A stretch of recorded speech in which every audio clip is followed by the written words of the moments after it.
Hello students, welcome to learn with সংকেত। তো আজকে যে ক্লাসটা আমরা করব সেটা একটা নতুন টপিক। গতদিন যে টপিকগুলো আমাদের হয়েছিল সেটা হচ্ছিল ইন্টারজেকশনে, অর্থাৎ পার্টস অফ স্পিচের শেষ টাইপ বা শেষ অংশ সম্পর্কে ছিল। তো পার্টস অফ স্পিচের ক্লাস আমাদের গতদিন শেষ হয়ে গেছে। আজকের আমাদের নতুন ক্লাস আমরা করব সেন্টেন্স, যাকে আমরা বাংলায় কি বলি? সেন্টেন্সকে বাক্য। সেন্টেন্সকে কি বলি বাংলায়? বাক্য। এই বাক্য কাকে বলে? কাকে বলে? এছাড়া এর প্রকারভেদ, কীরকম টাইপ, হ্যাঁ সেইগুলো, এবং তাদের সংজ্ঞা অর্থাৎ ডেফিনেশন, এবং সাথে সাথে এক্সাম্পল অর্থাৎ উদাহরণ সম্পর্কেও জানবো। এক্সাম্পল সম্পর্কেও জানবো। তো আজকে সেন্টেন্স ক্লাস শুরু হবে, প্রথম ক্লাস। তো আশা করি তোমরা প্রত্যেকে বুঝতে পারবে, চেষ্টা করবে। আর যদি না বুঝতে পারো তো অবশ্যই কমেন্টে জানাবে। তো চলো ক্লাসটি শুরু করা যাক। তো প্রথম আমরা একটুখানি আগে জেনে নিই সেন্টেন্স কী জিনিস। বাক্য। বাক্য কী জিনিস? কতগুলো শব্দ পাশাপাশি বসে যদি মনের ভাব প্রকাশ করতে সক্ষম হয়। কতগুলো শব্দ পাশাপাশি বসে যদি মনের ভাব প্রকাশ করতে সক্ষম হয় তাকে আমরা বাক্য বলি। তাকে বলি আমরা বাক্য। কতগুলো শব্দ, যেমন ধরো আমি লিখলাম একটা শব্দ যে আমি, তারপর লিখলাম একটা শব্দ খাই, তারপর একটা শব্দ লিখলাম হচ্ছে ভাত, একটা শব্দ লিখলাম হচ্ছে ভাত। খুব কমন উদাহরণ তোমাদের কাছে লাগবে, আমি খাই ভাত। হ্যাঁ, আমি খাই ভাত, তিনটে শব্দ দেখো, আমরা এখানে একটা শব্দ লিখেছি। তো তিনটে শব্দ যখন ছাড়া ছাড়া করে আছে তিনটে আলাদা আলাদা জায়গায়, তো এটা কোনো বাক্য হতে পারে না। বাক্য হতে গেলে কী হবে? তিনটে অর্থযুক্ত শব্দ এমনভাবে এমন জায়গায় বসবে এবং পাশাপাশি বসবে অবশ্যই, যাতে সেটা মিলিত হয়ে যায়, একটা মিলিত কথা লাগে বা মিলিত ধরনের লাগে, যেটা একত্রে আছে, সেটাকে আমরা বলবো বাক্য। কিন্তু এখানে প্রত্যেকটা দেখো ছাড়া ছাড়া আছে, এ আলাদা আছে, এ আলাদা আছে, আমি আলাদা, খাই আলাদা, ভাত আলাদা। তো এটাকে কিন্তু আমরা বাক্য বলবো না। বাক্য কখন হবে? এটাকে সাজিয়ে লিখতে হবে। কেমন করে সাজিয়ে লিখবো? এটা তাহলে আমাদের বাক্য কিন্তু হলো না। সাজিয়ে লেখাটা কেমন করে হবে? যে আমি ভাত খাই, এটাকে আমরা সাজিয়ে লিখলাম। তো এটা হয়ে গেল কিন্তু একটা সেন্টেন্স। এটা হয়ে গেল আমাদের একটা সেন্টেন্স। হ্যাঁ, বোঝা গেল? তো সংজ্ঞায় কী বলছে দেখো, দেখে নিই একটু। দুই বা ততোধিক শব্দ সমষ্টি, দুই বা তার বেশি শব্দ আছে অবশ্য। এটা একটা শব্দ, এটা 2 নম্বর শব্দ, এটা 3 নম্বর শব্দ। তাহলে দুটো শব্দ তো লাগেই, সেন্টেন্স হতে গেলে দুটো শব্দ প্রয়োজন পড়ে, এবং তার বেশি শব্দ দিয়ে অবশ্যই বাক্য করা যায়। কিন্তু সেন্টেন্স মেক সেন্টেন্স করতে গেলে অন্তত দুটো শব্দ লাগবেই। আর কী বলছে দেখো, দুই বা ততোধিক শব্দ সমষ্টি একত্রে মিলিত হয়ে বক্তার মনের ভাব সম্পূর্ণরূপে প্রকাশ করলে কেবল তাকেই সেন্টেন্স বা বাক্য বলা হয়। দুই বা ততোধিক শব্দ সমষ্টি একত্রে মিলিত হয়ে বক্তার মনের ভাব সম্পূর্ণরূপে প্রকাশ করলে কেবল তাকেই শুধুমাত্র সেন্টেন্স বা বাক্য বলা হবে। অন্যথায় একাধিক শব্দ একসাথে মিশে যদি সম্পূর্ণরূপে মনের ভাব প্রকাশ করতে না পারে তাহলে তাকে বাক্য বলা যাবে না। এক্ষুনি বলে দিলাম। তাহলে যদি মনের ভাব প্রকাশ করতে না পারে, তুমি লিখতেই পারো শব্দ এটা ওটা করে একসাথে তুমি লিখতেই পারো, কিন্তু সেটা কোনো অর্থ হতে পারে, মানে অর্থ থাকতে হবে, বা কাউকে তুমি বলছো কথাটা সে যেন বুঝতে পারে যে কী বলতে চাইছে, তবেই সেটা কিন্তু হবে একটা বাক্য। অন্যথায় সেটা কোনো বাক্যের মধ্যে গ্রাহ্য করা হবে না। তো সেন্টেন্স এইটুখানি। সেন্টেন্স কাকে বলে জানলাম, বা সেন্টেন্স বিষয়ে জানলে। উদাহরণ হিসেবে দেখো কি বলছে, Ram loves to travel. Ram loves to travel. Ram বেড়াতে ভালোবাসে। এখানে তো একটা সাবজেক্ট কে আছে? সাবজেক্ট এখানে হচ্ছে রাম আছে। হ্যাঁ, সাবজেক্ট হচ্ছে রাম। লাভস অর্থাৎ খুব ভালোবাসে। কি ভালোবাসে? না ঘুরতে ভালোবাসে। ভালোবাসা এটা হচ্ছে ভার্বের মধ্যে আসবে। And travel is here a object. হ্যাঁ, অর্থাৎ বিধেয় অংশ কোনটা? রাম কী করতে ভালোবাসে?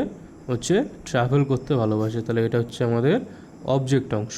তাহলে রাম লাভস টু ট্রাভেল, এই তিনটেকে এমন করে সাজানো হয়েছে যার একটা মানে তৈরি হচ্ছে, অর্থাৎ এই যে শব্দগুলো পরপর খালি সাজায়নি, এমনভাবে সাজিয়েছে যার জন্য এটার একটা অর্থ বুঝতে পারছি। তো এটা একটা কিন্তু সেন্টেন্স, এটা হচ্ছে একটা সেন্টেন্স। হ্যাঁ, তো এমনি এমনি লিখে দিলেই এদিক ওদিক করে শব্দ যে সেন্টেন্স হয়ে যাবে এমন কোনো মানে নেই, এক্ষুনি আমরা যেটা পড়ে আসলাম। তো পরেরটা বলছে দেখো, দে প্লে ফুটবল, তারা ফুটবল খেলে। এই যে শব্দটা যদি আমরা লিখতাম ফুটবল প্লে দে, এরকমভাবে লিখতাম, এটাকে 1 নম্বর, এটাকে 2 নম্বর, এটাকে 3 নম্বর করে লিখতাম, তাহলে কিন্তু এটা কোনো সেন্টেন্স হতো না। যেহেতু দে প্লে ফুটবল এইভাবে লেখা আছে, সেই জন্য এটাকে আমরা সেন্টেন্স হিসেবে গ্রহণ করছি, অর্থাৎ এটার মানে তৈরি করতে পারছি যে তারা ফুটবল খেলছে। আর দে প্লে ফুটবল, তারা ফুটবল খেলে, এটা হচ্ছে একটা মানে হচ্ছে, ওই কারণে এটাকে আমরা সেন্টেন্স হিসেবে কিন্তু গ্রাহ্য করছি। হ্যাঁ, চলো পরেরটা কী বলছে, ক্যাটাগরিজ অফ সেন্টেন্স, অর্থাৎ কত ভাগে ভাগ করতে পারি, প্রকারভেদ টাইপের বলতে পারি এক টাইপের। তো কত ভাগে ভাগ করতে পারি সেন্টেন্সকে, ক্যাটাগরি অনুযায়ী 5টা টাইপে ভাগ করতে পারি। অ্যাসার্টিভ মানে বর্ণনামূলক, ইন্টারোগেটিভ মানে প্রশ্নবোধক, ইম্প্যারেটিভ মানে অনুজ্ঞাসূচক, অপটেটিভ মানে প্রার্থনাসূচক, আর এক্সক্লেমেটরি মানে হচ্ছে বিস্ময়সূচক। প্রত্যেকটা টাইপ আমরা আলোচনা করব আজকের ক্লাসেই। তো সাথে থাকো ক্লাসে, যা যা নতুন আছো চ্যানেলে অবশ্যই চ্যানেলটি সাবস্ক্রাইব করে পাশে থাকা বেল আইকনটি অবশ্যই প্রেস করবে, যাতে এরকম নিত্য নতুন ভিডিও তোমরা খুব সহজেই খুঁজে পেতে পারো। তো চলো প্রথমটা কি বলছে আমাদের, অ্যাসার্টিভ সেন্টেন্স। অ্যাসার্টিভ মানে কি বলে বলো তো, কোনো কিছুর বর্ণনা বা বিবৃতি প্রকাশ করা, কোনো কিছুকে বর্ণনা করা। কোনো কিছুকে বর্ণনা করা কী বলছে, যে সেন্টেন্স দ্বারা কোনো কিছুর বর্ণনা বা বিবৃতি প্রকাশ করে, যে সেন্টেন্স দ্বারা কোনো কিছুর বর্ণনা বা বিবৃতি প্রকাশ করে তাকে বলা হয় অ্যাসার্টিভ সেন্টেন্স। যে সেন্টেন্স কোনো কিছু দ্বারা কোনো কিছুর বর্ণনা বা বিবৃতি প্রকাশ করে থাকে তাকে বলা হয় অ্যাসার্টিভ সেন্টেন্স। অ্যাসার্টিভ সেন্টেন্স যে দেয়া আছে তুমি কি করে বুঝবে, এইটা হচ্ছে তার ফরম্যাটটা। এই যে ফরম্যাটটা দেয়া আছে, কি ফরম্যাট দেয়া আছে, প্রথম হচ্ছে একটা সাবজেক্ট থাকবে, তার সাথে একটা ভার্ব, তার সাথে একটা অবজেক্ট থাকতে পারে অথবা কমপ্লিমেন্ট থাকতে পারে অথবা একটা অ্যাডভার্ব থাকতে পারে। কিরকম করে, প্রথম থাকবে একটা সাবজেক্ট, তার সাথে একটা ভার্ব, তার সাথে একটা অবজেক্টও থাকতে পারে অথবা কমপ্লিমেন্টও থাকতে পারে অথবা অ্যাডভার্ব থাকতে পারে। তাহলে সেই ফরম্যাটটা যখন তৈরি হচ্ছে এটা বলবো একটা অ্যাসার্টিভ সেন্টেন্স। কেমন করে হচ্ছে একটু উদাহরণ দেখে নিই। দেখো কি বলছে, he reads the book, he reads the book. আমরা আগেরটাই পড়লাম, দেখো 3টে জিনিস ওখানে ছিল, একটা হচ্ছে সাবজেক্ট, একটা হচ্ছে ভার্ব, আর একটা হচ্ছে অবজেক্ট। 3টে জিনিস দেখতে পাচ্ছি, এখানে সাবজেক্ট আছে, এ হচ্ছে ভার্ব আছে, আর এ হচ্ছে অবজেক্ট আছে। হ্যাঁ, তো 3টে জিনিসকে যুক্ত করে যে সেন্টেন্সটা আমরা পাই সেটা হচ্ছে আমাদের অ্যাসার্টিভ সেন্টেন্স। কী বলছে দেখো, একটি সাধারণ বিবৃতিমূলক বাক্য অ্যাফার্মেটিভ, যেখানে হ্যাঁ সূচক বাক্য, এখানে হি হচ্ছে সাবজেক্ট, রিড হলো ভার্ব এবং দ্য বুক হচ্ছে অবজেক্ট, উপরে দেওয়া প্যাটার্নের সাথে খুব সহজেই মিলে যাচ্ছে, তাই এই সেন্টেন্সটা হচ্ছে একটি অ্যাসার্টিভ সেন্টেন্স। তাহলে যেটা বললাম এক্ষুনি, যে অ্যাসার্টিভ সেন্টেন্সের ফরম্যাটে কী থাকে, প্রথমে সাবজেক্ট থাকে, তার সাথে একটা ভার্ব যুক্ত থাকে, তারপর সাথে একটা অবজেক্ট থাকে অথবা কমপ্লিমেন্ট থাকে অথবা একটা অ্যাডভার্ব থাকতে পারে। তো এই সেন্টেন্সে আমরা কি দেখছি, প্রথমে হি আছে, হি হচ্ছে একটা সাবজেক্ট, তারপরে আছে রিড, রিডটা হচ্ছে একটা ভার্ব এবং শেষে আছে দি বুক, এটা একটা অবজেক্ট হিসেবে ধরবো। হ্যাঁ, অর্থাৎ বিধেয় অংশ হিসেবে, কোনো কমপ্লিমেন্টও না কোনো অ্যাডভার্বও না, ওই জন্য অবজেক্ট। তো যাই থাক, অবজেক্ট থাকলেও হবে। তো এই ফরম্যাটটা যদি সে মেনে চলে তাহলে এই সেন্টেন্সটা কী হয়ে যাবে, অ্যাসার্টিভ সেন্টেন্স। হ্যাঁ, বা বিবৃতিমূলক বা বর্ণনামূলক বাক্য। হ্যাঁ, তো এই হচ্ছে অ্যাসার্টিভ সেন্টেন্স। তো কী বললাম লাস্ট একবার দেখে নিই, যে সেন্টেন্স আমাদের কি করছে, একটি সাধারণ বিবৃতি মেনে চলে, অর্থাৎ কোনো কিছুর বর্ণনা বা বিবৃতি প্রকাশ করে তাকে বলা হয় অ্যাসার্টিভ সেন্টেন্স। যে সেন্টেন্স দ্বারা কোনো কিছুর বর্ণনা বা বিবৃতি প্রকাশ করা হয় তাকে বলা হয় অ্যাসার্টিভ সেন্টেন্স। হ্যাঁ, পরেরটা কী বলছে, ইন্টারোগেটিভ সেন্টেন্স। ইন্টারোগেট মানে কি, জিজ্ঞাসাবাদ করা, যেটা পুলিশ করে থানায় নিয়ে গিয়ে, আমি আগের দিনও বলেছিলাম পার্টস অফ স্পিচ ক্লাসে, ওখানেও ছিল এরকম ইন্ট্রোগেট বলে একটা শব্দ পেয়েছিলাম একটা টাইপে। তো ইন্ট্রোগেট মানে হচ্ছে অনেকটা জেরা করা বা জিজ্ঞাসাবাদ করা, সেই ইন্ট্রোগেটিভ মানে হচ্ছে ওই জিজ্ঞাসা করা বা প্রশ্নমূলক বাক্য যদি বলি তো এটাই তাই হবে। তো দেখো কি বলছে, যে সেন্টেন্স দ্বারা কোনো প্রশ্ন করা হয় অথবা কোনো কিছুর প্রত্যুত্তরে পাওয়ার উদ্দেশ্যে জিজ্ঞাসা করা হয়, এক টাইপের তার মানে কোশ্চেন করা। মানে এই যে চিহ্নটা তোমরা যদি দেখতে পাও কোনো সেন্টেন্সের মধ্যে আছে তাহলে বুঝতে পারবে কি সেন্টেন্স এটা, ইন্ট্রোগেটিভ সেন্টেন্স। এই যে চিহ্নটা এটাকে কি বলা হয়, কোশ্চেন মার্ক। কি বলা হয়, কোশ্চেন মার্ক। কোশ্চেন মার্ক মানে কি, জিজ্ঞাসা চিহ্ন বা প্রশ্ন চিহ্ন। তাহলে এটা থাকলে কি বুঝবে, যে ইন্ট্রোগেটিভ সেন্টেন্সের কথা কিন্তু বলেছে। তো যে সেন্টেন্স দ্বারা কোনো কিছুর প্রশ্ন করা হয় অথবা কোনো কিছুর প্রত্যুত্তর পাওয়ার উদ্দেশ্যে জিজ্ঞাসা করা হয় তখন তাকে আমরা বলতে পারি কিন্তু ইন্ট্রোগেটিভ সেন্টেন্স।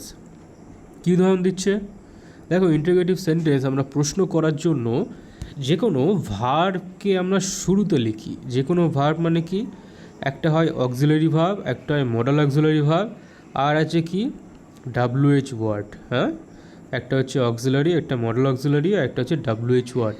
এই তিনটে জিনিস দিয়ে কিন্তু আমরা কোশ্চেন করতে পারি। মানে কোশ্চেন শুরুর সময় এই যে শব্দগুলো দেখো বোল্ড করে লেখা আছে, এই শব্দগুলো দিয়ে কিন্তু আমরা কোশ্চেন শুরু করি বা বানাতে পারি। আদারওয়াইজ কোনো কোশ্চেন কিন্তু বানানো যেত না যদি এই শব্দগুলো আমরা অ্যাপ্লাই না করি।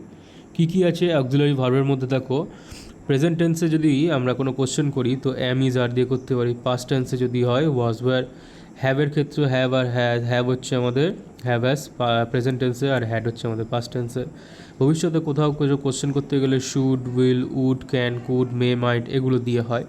আর কাউকে বা কাকে বা কোথায় বা কোনটি বা কোন ধরনের বা কীভাবে এই কোশ্চেনগুলো যখন করি তখন আমরা WH ওয়ার্ড দিয়ে কোশ্চেন করি। যেমন who, where, when, whom, what, which, how, এই যে শব্দগুলো দিয়ে কিন্তু আমরা কোশ্চেন করি। তাহলে এগুলো সব কিন্তু সব আমাদের ইন্ট্রোগেটিভ সেন্টেন্সে যখন আমরা কোশ্চেন করি প্রশ্নমূলক বাক্য ব্যবহার করতে কিন্তু কাজে লাগে। হ্যাঁ, তো বোঝা গেল। তো এইগুলো হচ্ছে আমাদের সব ভার্ব যেগুলো আমরা কোশ্চেন বাক্য যখন করি, কোশ্চেন কোনো করার সময় এই বাক্যগুলোতে এই শব্দগুলো ব্যবহার করে থাকি। উদাহরণ দেখে নাও কী বলছে, অক্সিলারি ভার্বে ইজ দিয়ে শুরু করছে, ইজ হি ইয়োর ব্রাদার, সে কি তোমার ভাই। তাহলে ইজ দিয়ে কেন করছে, ইজ আমরা জানি কি থার্ড পারসন সিঙ্গুলার নাম্বারের সাথে ব্যবহার করা হয়। তো হি এখানে হচ্ছে থার্ড পারসন সিঙ্গুলার নাম্বার, তো তার আগে যদি আমরা কোশ্চেনটা করি তো ইজ দিয়ে কোশ্চেন করবো। যদি আমরা উত্তরে বলতাম হি ইজ মাই ব্রাদার, তো আমি কী বলতাম, হি ইজ মাই ব্রাদার, হি আর অথবা হি অ্যাম দিয়ে করতাম না। তো থার্ড পারসন সিঙ্গুলার নাম্বারের সাথে ইজ যে অক্সিলারি ভার্বটা সেটা আসে, সেটা কানেক্ট হয়। ওই কারণে কোশ্চেন যখন করব সে কি তোমার ভাই যখন জানতে চাইছি তো ইজ দিয়ে তোমাকে কোশ্চেন করতে হবে, ইজ হি ইয়োর ব্রাদার। যদি বলতে পারি আই অ্যাম এ বয়, এরকম যদি বলি, হ্যাঁ, তো তোমাকে যদি কোশ্চেন করে তুমি কি ছেলে, তো am I A boy, am I A বয়, ছেলে বা বালক যাই ধরো, তাহলে তখন আয়ের সাথে যেহেতু এম যায় ওই কারণে তোমাকে এম দিয়েই কোশ্চেনটা করতে হবে। কি বললাম, তোমাকে যদি বলে এরকম, তুমি সেন্টেন্স একটা লিখলে অ্যাসার্টিভ আই, হ্যাঁ, এম এ বয়, এটা কি হলো আমাদের অ্যাসার্টিভ সেন্টেন্স। কিন্তু এটাকে যদি ইন্টারোগেটিভ সেন্টেন্সে কনভার্ট করতে বলে কীভাবে করবে, যে এম কথাটা আছে, এম আই এ বয়, অবশ্যই শেষে এই চিহ্নটা তোমাকে দিতে হবে, মাস্ট, ম্যান্ডেটরি, নইলে কিন্তু তোমরা 0 পাবে, অর্থাৎ টোটালটা তোমাদের খাটনি বৃথা হবে। তো এম দিয়ে কোশ্চেন করবে অবশ্যই, কারণ আয়ের সাথে এম যায়, এবং শেষে একটা কোশ্চেন মার্ক অবশ্যই দিতে হবে, তবেই কী হবে, তোমার কোশ্চেন করাটা সম্পূর্ণ হবে। মুখে বলার সময় আমরা কোশ্চেন মার্ক পেছনে বলি না, বুঝে যায় যে প্রশ্ন করছে, কিন্তু খাতায় লেখার সময় তোমাকে অবশ্যই কোশ্চেন মার্কটা মেনশন করতে হবেই, তবেই কী হবে সেটা ইন্টারোগেটিভ সেন্টেন্স। আর যদি WH ওয়ার্ডের দ্বারা করতে হয় কী বলছে দেখো, হোয়াট ইজ ইউর অ্যাড্রেস, তোমার ঠিকানা কোথায়, হোয়াট কি তোমার অ্যাড্রেস কী বা কোথায় এরকম বোঝাতে হয়। হুম ডু ইউ ওয়ান্ট, তুমি কাকে চাইছো, হ্যাঁ কাকে, তাহলে হুম দিয়ে কোশ্চেন করছে, এগুলো সব WH ওয়ার্ড, এগুলো দিয়েও কিন্তু আমরা কোশ্চেন বানাতে পারি। এই যে শব্দগুলো আছে এগুলো দিয়ে কিন্তু আমরা সব কোশ্চেন বানাতে পারি বা কোশ্চেন বানাতে কাজে লাগে এই শব্দগুলো। তাহলে ইন্টারোগেটিভ সেন্টেন্স কী জিনিস এবার দেখে নিই। যে সেন্টেন্স দ্বারা কোনো প্রশ্ন করা অথবা কোনো কিছুর প্রত্যুত্তরে পাওয়ার উদ্দেশ্যে জিজ্ঞেস করা হয় তখন তাকে বলি আমরা ইন্টারোগেটিভ সেন্টেন্স। ইন্টারোগেটিভ সেন্টেন্সের শেষে কী থাকবে, সর্বদা একটা কোশ্চেন মার্ক দেয়া থাকবে। হ্যাঁ, চলো পরেরটা কী বলছে, ইম্প্যারেটিভ সেন্টেন্স। ইম্প্যারেটিভ সেন্টেন্স কী জিনিস, অনেকটা বলতে পারো অনুজ্ঞাসূচক বা উপদেশ আদেশ এই ধরনের যে কথাগুলো আমরা সেন্টেন্সে ব্যবহার করি, যে সেন্টেন্স দ্বারা কোনো কিছুর আদেশ উপদেশ নিষেধ এবং অনুরোধ ইত্যাদিকে বোঝায়। যে সেন্টেন্স দ্বারা কোনো কিছুর আদেশ উপদেশ নিষেধ অনুরোধ ইত্যাদিকে বোঝায় তাকে বলা হয় ইম্পারেটিভ সেন্টেন্স বা অনুজ্ঞাসূচক বাক্য। কি বলা হয়, অনুজ্ঞাসূচক বাক্য। এই বাক্যে সাবজেক্ট গোপন থাকে, এই বাক্যে সাবজেক্ট গোপন থাকে, তুমি সাবজেক্ট খুঁজে পাবে না বা সেটাকে লুকিয়ে রাখা হয়, তোমাকে বুঝে নিতে হবে কোন সাবজেক্টকে বলছে, কোন সাবজেক্টের হিসেবে বলতে চাইছে।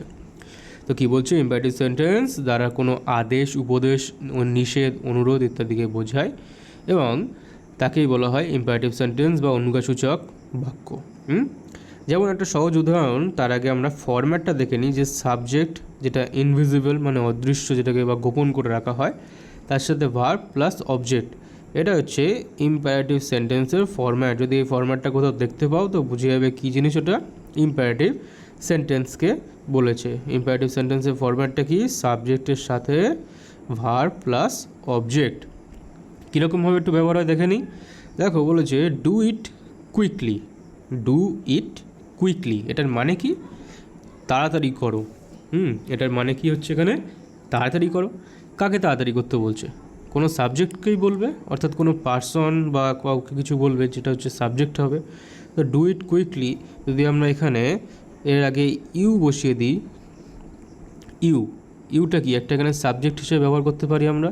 তো সাবজেক্ট যদি ইউ হয়, এখানে যদি লিখতাম যে শুরুতে ইউ ডু ইট কুইকলি, তো এটা কমপ্লিট হতো। যেহেতু কমপ্লিট নেই, আদেশ করছে কাকে, তোমাকে আদেশ করছে, কিন্তু সেটা ইনভিজিবল আছে, অদৃশ্য আছে, জাস্ট বলো ডু ইট কুইকলি। তো এটা হচ্ছে আমাদের কিন্তু একটা ইম্পারেটিভ সেন্টেন্স যার সাবজেক্ট অদৃশ্য।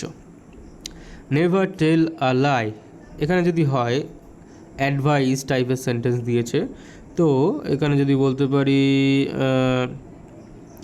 হি, সে কখনো মিথ্যা কথা বলে না, he never tells a lie, he never tells a lie. তো হি এখানে অদৃশ্য আছে, হিটা এখানে নেই, সাবজেক্টটা এখানে মেনশন করা নেই, যার কারণে এটা একটা imperative sentence. Please give me a pen, request করছে, অনুরোধ করছেন, তাহলে please give me a pen, তাহলে এখানে যদি লিখি আমরা ইউ, হ্যাঁ you please give me a pen, তুমি কি আমাকে একটা পেন দেবে, রিকোয়েস্ট করছে, অনুরোধ করছে। তো ইউটা এখানে কিন্তু আমাদের ইনভিজিবল, অদৃশ্য আছে, তাই এটি কিন্তু ইম্পারেটিভ সেন্টেন্স। তাহলে ইম্পারেটিভ সেন্টেন্স কী জিনিস, যার যে বাক্যে কোনো আদেশ উপদেশ নিষেধ অনুরোধ ইত্যাদিকে বোঝায়, যে বাক্য দ্বারা কোনো আদেশ উপদেশ নিষেধ অনুরোধ ইত্যাদিকে বোঝায় তাকে বলা হয় ইম্পারেটিভ সেন্টেন্স বা অনুজ্ঞাসূচক বাক্য। এই ধরনের বাক্যে কিন্তু সাবজেক্টটা গোপন থাকে। তো ফরম্যাটটা আমরা দেখলাম, সাবজেক্ট যেটা ইনভিজিবল থাকবে তাই দেখলাম এক্ষুনি, এবং তার সাথে ভার্ব, তার সাথে অবজেক্ট। তো এটা হচ্ছে আমাদের কিন্তু ইম্পারেটিভ সেন্টেন্স। প্রত্যেকটা উদাহরণে দেখা গেল, তো ইম্পারেটিভ সেন্টেন্স বোঝা গেল। পরেরটা কী বলছে, অপটেটিভ সেন্টেন্স। অপটেটিভ মানে কি, কিছু প্রার্থনা প্রকাশ, এক টাইপের প্রার্থনা বা মনের ইচ্ছা প্রকাশ করে সেই সেন্টেন্স, তাকে অপটেটিভ সেন্টেন্স বলে। কি বলছে, যে সেন্টেন্স দ্বারা মনের ইচ্ছা কিংবা প্রার্থনা প্রকাশ করে তাকে বলা হয় অপটেটিভ সেন্টেন্স।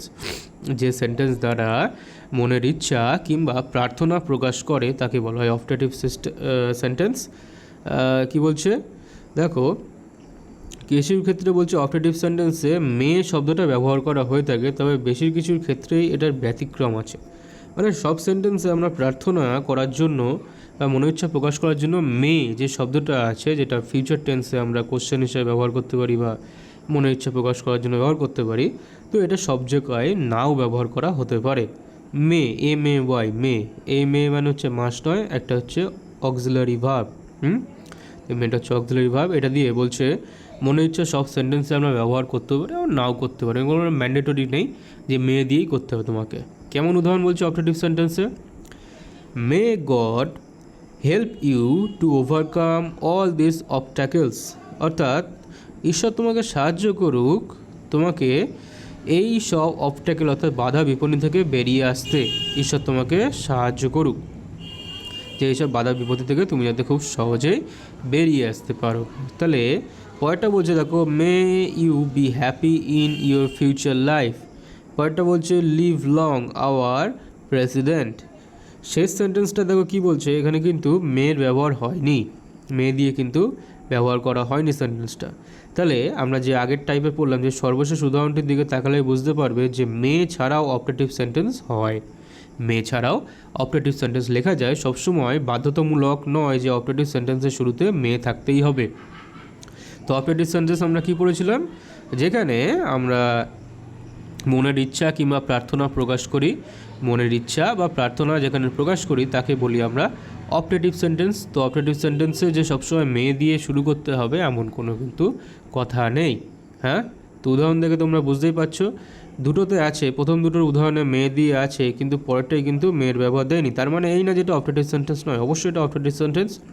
কারণ লিভ লং আওয়ার প্রেসিডেন্টের অর্থ হচ্ছে যে আমাদের প্রেসিডেন্ট জীবন বাঁচুক এরকম, বা আমাদের রাষ্ট্রপতি সারা জীবন সুস্থ সবল থাকুক এরকম, মানে প্রার্থনাই করছে এক টাইপের, কিন্তু এটা কিন্তু মেয়ে দিয়ে শুরু করেনি। তার মানে এই নয়, এটাও কিন্তু অপারেটিভ সেন্টেন্সের মধ্যেই পড়বে। হলো। পরেরটা কী বলছে, এক্সক্লেমেটরি অর্থাৎ বিস্ময়সূচক এক টাইপের। এক্সক্লেমেটরি আমরা আগের দিনও পড়লাম, কোথায় পড়লাম, পার্টস অফ স্পিচের যখন লাস্ট ক্লাস ইন্টারজেকশনে পড়লাম ওখানে পড়েছিলাম এক্সক্লেমেটরি। দেখো কি বলতে চাইছে, এক্সক্লেমেটরি সেন্টেন্স দ্বারা হঠাৎ আকস্মিকভাবে মনের কোনো পরিবর্তন, যেমন হর্ষ, বিষাদ, আনন্দ, আবেগ, বিস্ময় এগুলো প্রকাশ করা হয়।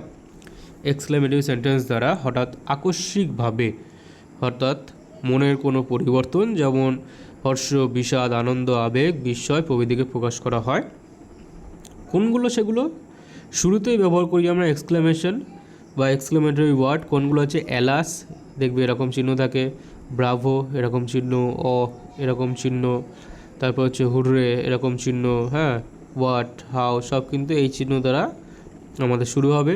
তাহলে এগুলো সবই কিন্তু আমাদের এক্সক্লেমেটরি ওয়ার্ড, এবং এদের দ্বারা তৈরি যে সেন্টেন্স, যখন সেন্টেন্সের শুরুতে এই সব শব্দগুলো থাকবে তখন আমরা তাদেরকে বলি এক্সক্লেমেটরি সেন্টেন্স, অর্থাৎ বিস্ময়সূচক বা আবেগসূচক বাক্য। উদাহরণ কি বলছে দেখো, hurray we have won the game. Hurray অর্থাৎ আনন্দে বলছে, we have won the game, আমরা খেলাটি জিতে গেছি। শব্দটা দেখো হুররে দেওয়া আছে, এবং চিহ্নটা কী দেওয়া আছে শেষে, এক্সক্লেমেটরি সাইন যেটাকে বলে বা বিস্ময়সূচক চিহ্ন সেটা দেওয়া আছে। Alas we have failed in English. হায় রে, আমরা ইংরেজিতে কী করেছি, ব্যর্থ হয়েছি বা পাস করতে পারেনি। অ্যালাস দুঃখের সাথে, আগের ক্লাসে আমরা বলেছিলাম অ্যালাস ব্যবহার করা হয়, যেখানে স্যাডনেস ব্যবহার করি আমরা সেখানে অ্যালাস ব্যবহার করি, আর যেখানে হ্যাপিনেস থাকে সেখানে কিন্তু হুররে থাকে। হ্যাপিনেসের সাথে হুররে যায়, আর স্যাডনেসের সাথে কিন্তু অ্যালাস কথাটা আসে। তো বিস্ময়সূচকে দুটোই হয়, হাসি, ঠাট্টা, কান্না এই ধরনের প্রত্যেকটাই কিন্তু আমাদের এক্সক্লেমেশনের সাথেই যায় বা আসে। সুতরাং এক্সক্লেমেশনে কিন্তু দুটোই হয়, এক হাসির দিক থেকেও, হাসি ঠাট্টার দিক থেকে হবে, অথবা কান্না বা খারাপ দিকেও কিন্তু দুটোকেই আমরা এক্সক্লেমেশন বা আবেগসূচক দিয়ে মেনশন করি। তো আবেগসূচক বা এক্সক্লেমেটরি সেন্টেন্স কী বলছে, যে সেন্টেন্স দ্বারা হঠাৎ আকস্মিকভাবে মনের কোনো পরিবর্তন, যেমন হর্ষ, বিষাদ, আনন্দ বা আবেগ বা বিস্ময়কে প্রকাশ করা হয়ে থাকে তাকে আমরা বলতে পারি এক্সক্লেমেটরি সেন্টেন্স। তার জন্য কী কী শব্দ ব্যবহার করতে পারি আমরা, এখানে হুররে আছে, অ্যালাস আছে, এছাড়াও আছে ব্রাভো, হ্যাঁ, হোয়াট, হাউ এই ধরনের যে শব্দগুলো আমরা দেখতে পাচ্ছি প্রত্যেকটা শব্দই কিন্তু আমাদের এক্সক্লেমেটরি ওয়ার্ড, এবং এগুলো যখন সেন্টেন্সে ব্যবহার করে হবে তখন সেগুলো হয়ে যাবে এক্সক্লেমেটরি সেন্টেন্স। বোঝা গেল? আরেকটা টাইপ সেন্টেন্সের আমরা পাই, সেটা হচ্ছে স্ট্রাকচার অনুসারে সেন্টেন্স তিন প্রকার। স্ট্রাকচার মানে হচ্ছে গঠন, স্ট্রাকচার মানে কি জিনিস, হচ্ছে গঠন, গঠনগতভাবে হচ্ছে সেন্টেন্স তিন প্রকারের। গঠনগতভাবে কি কি আছে, সিম্পল সেন্টেন্স মানে যেটাকে আমরা বলি সরল বাক্য, কমপ্লেক্স সেন্টেন্স মানে জটিল বাক্য, আর কম্পাউন্ড সেন্টেন্স মানে যৌগিক বাক্য। এই তিনটাকেও আজকেই আমরা আলোচনা করব। জানি ক্লাসটা লম্বা হয়েছে, কিন্তু সেন্টেন্সের টোটাল ক্লাসটা আজকে আমরা নেব। তো গঠন অনুসারে সেন্টেন্স আমরা 3 প্রকারের পাই, যেটা হচ্ছে সিম্পল, কমপ্লেক্স আর কম্পাউন্ড। এই 3টে সেন্টেন্সের কথা তোমরা জানবে। আগেরগুলোর থেকেও তোমরা এই যে টাইপটা বা এই প্রকারভেদটাই তোমরা আগে সব থেকে বেশি জানবে যে 3 প্রকার সেন্টেন্স পাই, সিম্পল, কমপ্লেক্স, কম্পাউন্ড। আগের যে 5টা টাইপ ওগুলো খুব লোকে কমই জানে যে এই 5টা টাইপ হয়। তো এই 3টে টাইপ আলোচনা করি। চলো কি বলছে। সিম্পল সেন্টেন্স, যেটাকে বাংলায় আমরা বলি কিন্তু সরল বাক্য। হ্যাঁ, তো সিম্পল সেন্টেন্স যাকে আমরা বাংলায় বলি কিন্তু সরল বাক্য। সরল বাক্য কী বলছে, যে সকল বাক্যে একটি মাত্র সাবজেক্ট থাকে এবং একটি অবজেক্ট থাকে আর একটি সমাপিকা ক্রিয়া বা ফাইনাইট ভার্ব থাকে, তাকে আমরা সিম্পল সেন্টেন্স বলি। যে বাক্যে একটি মাত্র সাবজেক্ট, একটাই অবজেক্ট এবং একটাই সমাপিকা ক্রিয়া থাকে, তাকে আমরা সিম্পল সেন্টেন্স বলি। সিম্পল সেন্টেন্স কি বলছে দেখো, ইংরেজি সঙ্গে আসলে, in a simple sentence there is only one subject and one finite verb, it has only a independent clause. এবার বলতে পারো তোমরা ক্লজ কী জিনিস। ক্লজ আমরা আগে কোনো সময় আলোচনা করিনি, প্রশ্ন আসতে পারে ক্লজ কি। তো clause is a sentence or a part of it. Clause একটা সেন্টেন্সও হতে পারে, অর্থাৎ একটা বাক্য হতে পারে, অথবা সেই বাক্যের একটা অংশ অর্থাৎ পার্ট হতে পারে। ক্লজ হচ্ছে এমন একটা জিনিস যে টোটাল সেন্টেন্সটা একটা ক্লজ হতে পারে, অথবা একটা বাক্যের অংশ হতে পারে একটা clause. And it may be depend or independent. কোথাও কারোর ওপর নির্ভরশীল হতে পারে, আবার কারোর ওপর নির্ভরশীল নাও হতে পারে। এমন একটা শব্দ বা এমন একটা বাক্য যে কারোর ওপর নির্ভরশীল হতেও পারে, আবার কারোর ওপর নির্ভরশীল নাও হতে পারে, সেটাকে আমরা বলতে পারি ক্লজ। সেটাকে কি বলি আমরা? ক্লজ বলি। সরি, ঘুরে গেছিলো ওটা, যাই হোক। দেখো, তো সিম্পল সেন্টেন্সের আমরা যদি স্ট্রাকচারটাকে একটু লক্ষ্য করি, সাবজেক্ট, তারপর ফাইনাইট ভার্ব, তারপর আসে কমপ্লিমেন্ট। এটা হচ্ছে আমাদের সিম্পল সেন্টেন্স গঠনের ক্ষেত্রে বা সেন্টেন্স মেকিংয়ের ক্ষেত্রে যে স্ট্রাকচারটা দেওয়া থাকবে, এই স্ট্রাকচারটা দেখলেই বুঝে যাবে কিন্তু তোমরা এটা সিম্পল সেন্টেন্স। কেমন এক্সাম দিচ্ছে দেখো, the Pacific is the largest sea in the world. The Pacific is the largest sea in the world. The Pacific, এখানে এইটুকুনি অংশ হচ্ছে আমাদের সাবজেক্ট, দি প্যাসিফিকটা হচ্ছে সাবজেক্ট। একটা ফাইনাইট ভার্ব থাকবে, কোনটা ফাইনাইট ভার্ব? এইটা হচ্ছে সে ইজ হয়। দি largest sea in the world, বাকি অংশটা হচ্ছে আমাদের অবজেক্ট বা কমপ্লিমেন্ট, হতে পারে অবজেক্ট অথবা কমপ্লিমেন্ট। তাহলে এই যে টোটালটা নিয়ে হয়ে গেল আমাদের সিম্পল সেন্টেন্স বা সরল বাক্য, যাতে একটাই সাবজেক্ট, একটাই অবজেক্ট আর একটাই হচ্ছে ফাইনাইট ভার্ব থাকবে, সেটাকে আমরা বলি সিম্পল সেন্টেন্স। হ্যাঁ, যাতে একটা করে সাবজেক্ট, একটা করে অবজেক্ট এবং একটাই ফাইনাইট ভার্ব থাকবে, তাকে আমরা বলতে পারি কিন্তু সিম্পল সেন্টেন্স বা সরল বাক্য। বোঝা গেল? কমপ্লেক্স সেন্টেন্স কি বা জটিল বাক্য কি? যে বাক্যে একটি প্রধান খণ্ড বাক্য থাকে এবং তার ওপর আশ্রয় বা অবলম্বন করে আরও একাধিক খণ্ড বাক্য থাকে। যে বাক্যে একটি প্রধান বাক্য তো থাকেই এবং তার উপর আশ্রয় বা অবলম্বন করে আরও একাধিক, একটা হতে পারে অথবা একাধিক খণ্ডবাক্য থাকতে পারে, তাকে আমরা বলতে পারি কমপ্লেক্স সেন্টেন্স বা জটিল বাক্য বা মিশ্র বাক্য। তাহলে কমপ্লেক্স সেন্টেন্সকে বাংলায় আমরা বলি জটিল বাক্য বা মিশ্র বাক্য। হ্যাঁ, জটিল বাক্য বা মিশ্র বাক্য। উদাহরণ কেমন দিতে পারে দেখো, his mother died. His mother died, তার মা মারা গিয়েছে। তো মেন ক্লজ হচ্ছে এটা। মেন ক্লজ কী জিনিস, আগের পার্টে আসি। দেখো কি বলছে মেন ক্লজ, যে it consist one of main clause or one more than subordinate clause. It consist, এটার মধ্যে থাকে একটা মেন ক্লজ। মেন ক্লজ আমরা ক্লজ এক্ষুনি পড়েছিলাম যে একটা টোটাল সেন্টেন্স হতে পারে অথবা সেন্টেন্সের একটা অংশ হতে পারে, যেটা কারোর উপর নির্ভর হতেও পারে বা কারোর উপর নির্ভর হতে নাও পারে। তো মেন ক্লজ একটা থাকে, আর একটা কী থাকে, সাবঅর্ডিনেট ক্লজ, মানে হেল্পিং ক্লজ। যেমন একটা হেল্পিং ভার্বের মতো সাবঅর্ডিনেট ভার্ব, ঠিক তেমনই ওরকম সাবঅর্ডিনেট ক্লজও হয়। Or adverbial clause. Adverbial clause comes after main clause. Adverb যে ক্লজটা থাকে সেটা সবসময় মেন, প্রধান যে ক্লজ তার পরে আসে। হ্যাঁ, তো সেখানে উদাহরণে দেখো কি বলছে, হিজ মাদার ডাইড, এটা হচ্ছে ডাইরেক্ট মেন ক্লজে আছে। সাবঅর্ডিনেট ক্লজ কোনটা আছে, ওয়েন, যদি দিয়ে কোশ্চেন করি ওয়েন হিজ মাদার ডাইড, তো ওয়েনটা কি হচ্ছে, অবশ্যই আগে আসছে, ওয়েন হিজ মাদার ডাইড। তো ওয়েন হিজ মাদার ডাইড যদি করি তো এটা হচ্ছে আমাদের কমপ্লেক্স সেন্টেন্সে, হ্যাঁ, সাবঅর্ডিনেট ক্লজ কনজাংশন হিসেবে যুক্ত হচ্ছে। হি ওয়াজ 2 years ওল্ড, অ্যাডভার্বিয়াল ক্লজ, কত বছর বয়স তার, টুটা হচ্ছে আমাদের এখানে অ্যাডভার্ব হিসেবে কাজ করছে, যারা ভার্বের কী করে দোষগুণ, অবস্থা, পরিমাণ, সংখ্যা ইত্যাদি বুঝিয়ে থাকে তাদেরকে আমরা বলি অ্যাডভার্ব। অ্যাডভার্বিয়াল ক্লজ ওরকমভাবেই যারা ভার্বের দোষগুণ, সব ভার্বিয়াল ক্লজের দোষগুণ, অবস্থা, পরিমাণ ইত্যাদি বোঝাবে। তো কমপ্লেক্স সেন্টেন্স কী বলতে চাইছে তাহলে, যে সকল বাক্য একটি প্রধান খণ্ডবাক্য থাকে এবং তার ওপর থেকে আশ্রয় বা অবলম্বন করে আর একটি অথবা একাধিক খণ্ডবাক্য থাকে তাকে বলা হয় কমপ্লেক্স সেন্টেন্স বা জটিল বাক্য বা মিশ্র বাক্য। হ্যাঁ, এ হলো কমপ্লেক্স সেন্টেন্স। কমপ্লেক্স সেন্টেন্সে আরও কিছু উদাহরণ দিয়েছে, তোমরা এগুলো দেখতে পারো যে কী বলছে। The best way to detect subordinate clause is that always begins with conjunction. আরও ভালোভাবে বুঝতে যে সাবঅর্ডিনেট ক্লজগুলো কোনগুলো, সেগুলো কী থাকে, শুরুই হয় কনজাংশনের মাধ্যমে। কনজাংশন মানে কি বলেছিলাম আগের ক্লাসে আমরা পার্টস অফ স্পিচে, কনজাংশন মানে সংযুক্তকারী অব্যয়। তো কোনগুলো সেই সংযুক্তকারী অব্যয়, ওয়্যার আছে, হোয়াট আছে, when, that, while, who, if, whether, because, whenever, whoever, whatever, wherever, though, although, till, until, unless, after, before, so that, এই যে শব্দগুলো আছে এগুলোই কিন্তু আমাদের কনজাংশন, যেগুলো সাবঅর্ডিনেট ক্লজের আগে ব্যবহার করি আমরা কমপ্লেক্স সেন্টেন্স বানাতে পারি। বোঝা গেল?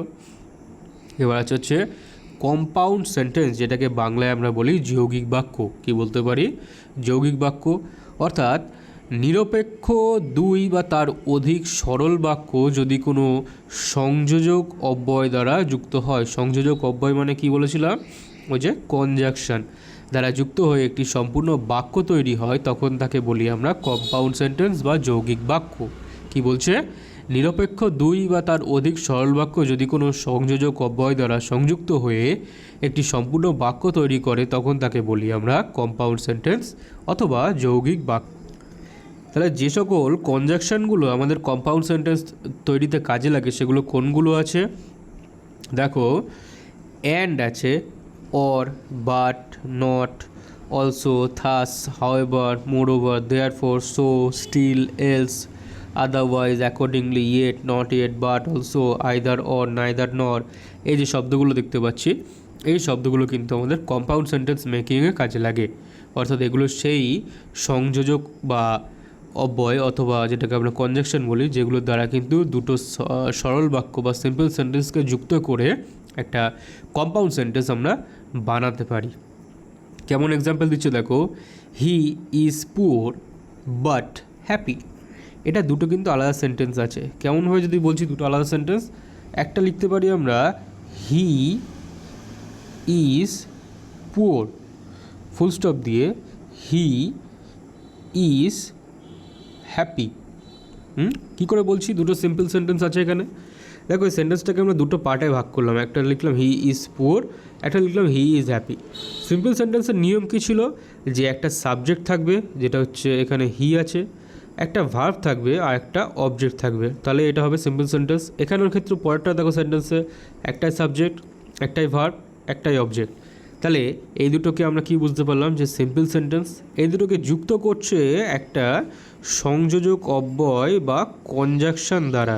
কি দিয়ে যুক্ত করছে, কনজাংশন দ্বারা, সেটা হচ্ছে বাট, অর্থাৎ কিন্তু দিয়ে যুক্ত করছে। তো এই দুটো সেন্টেন্সকে যখন বাট দিয়ে যুক্ত করছে তখন এটা দাঁড়াচ্ছে একটা আমাদের কম্পাউন্ড সেন্টেন্স। কি দাঁড়াচ্ছে, এটা একটা compound sentence. He is poor but happy, সে গরিব কিন্তু সুখী বা খুশি, যাই বলো, সে গরিব কিন্তু সে খুশি। তাহলে দুটো সেন্টেন্স সিম্পল সেন্টেন্স, যে দুটোকে যুক্ত করছি আমরা কি দিয়ে, সংযোজক অব্যয় অথবা কি দিয়ে, আমাদের ওটা ইংরেজিতে বললাম কনজাংশন দিয়ে। তো এই জন্য এটা রেডি হয়ে গেল কিভাবে, কম্পাউন্ড সেন্টেন্স। এটা ট্রান্সফার হয়ে গেল বা এটা পরিবর্তন হয়ে কী হয়ে গেল আমাদের কম্পাউন্ড সেন্টেন্স। তাহলে কম্পাউন্ড সেন্টেন্স কী হয়, দুটো সিম্পল সেন্টেন্স যাকে আমরা একটা কনজাংশন দিয়ে যখন যুক্ত করি সেটা তৈরি হয়ে যায় কিন্তু একটা কম্পাউন্ড সেন্টেন্স অথবা যৌগিক বাক্য। হ্যাঁ, বোঝা গেল? তো সেন্টেন্সের ক্লাস আজকে এই পর্যন্তই। যারা যারা আমাদের চ্যানেলে যুক্ত আছো অবশ্যই বলবো আমাদের ভিডিওটি এই ক্লাসের অবশ্যই শেয়ার করবে নিজেদের ফেসবুক, ইনস্টা বা হোয়াটসঅ্যাপ স্ট্যাটাসে অবশ্যই চ্যানেলের লিঙ্কটা যুক্ত করবে, যাতে আমাদের চ্যানেলের মেম্বার অবশ্যই একটু বাড়তে পারে। তো শেষে একটা কথা বলবো, যারা যারা নিজেদেরকে ইংরেজিতে দুর্বল মনে করো এবং রাজ্য এবং কেন্দ্রীয় সরকারের চাকরি প্রিপারেশন পাশাপাশি নিজের ইংরেজিটাকে একটু ইমপ্রুভমেন্ট করতে চাইছো, অবশ্যই আমাদের চ্যানেলে যুক্ত হবে। আমরা চেষ্টা করব জিনিসটাকে একদম বেসিক লেভেল থেকে সেটার বিস্তারিত আলোচনা করে তোমাদের কাছে একদম পরপর সেইটাকে যত সহজে পারা যায় ব্যাখ্যা করার। তো আজকের ক্লাস আমাদের এই পর্যন্তই। আজকের ক্লাসের তোমরা পিডিএফ আমাদের টেলিগ্রাম চ্যানেলে পেয়ে যাবে। এই যে আমার টেলিগ্রাম চ্যানেলের লিঙ্ক তোমরা দেখে নিয়েছো নিশ্চয়ই, এই যে এটা। তো এই লিঙ্কে ক্লিক করলে অবশ্যই তোমাদের টেলিগ্রাম চ্যানেল খুলবে, তো ওখানে তোমরা পেয়ে যাবে। দেখা হবে নেক্সট ক্লাসে।